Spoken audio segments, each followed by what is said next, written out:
नमस्ते, मी श्वेता रेसिपीमध्ये तुमच्या सर्वांचं खूप खूप खूप मनापासून स्वागत आहे। आज आपण हराभरा कबाब कसा बनवायचा ते बघतो आहे।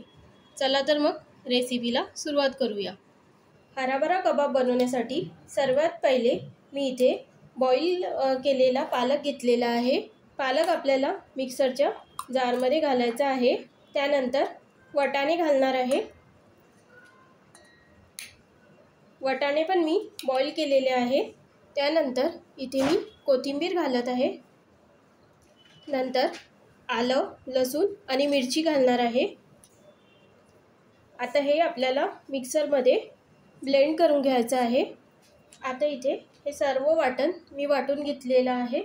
आता या वाटणला मी एका परातीमध्ये काढून घेणार आहे।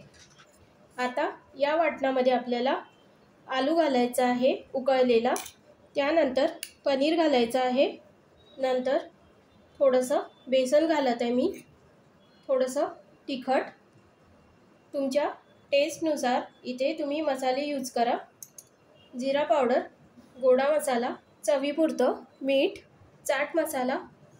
आता हे सर्व आपल्याला एकत्र करून घ्यायचं आहे। हराभरा कबाबसाठी मी गोळा बनवून घेतलेला आहे। थोडं बोटांना तेल लावून मी छोटासा गोळा घेणार आहे।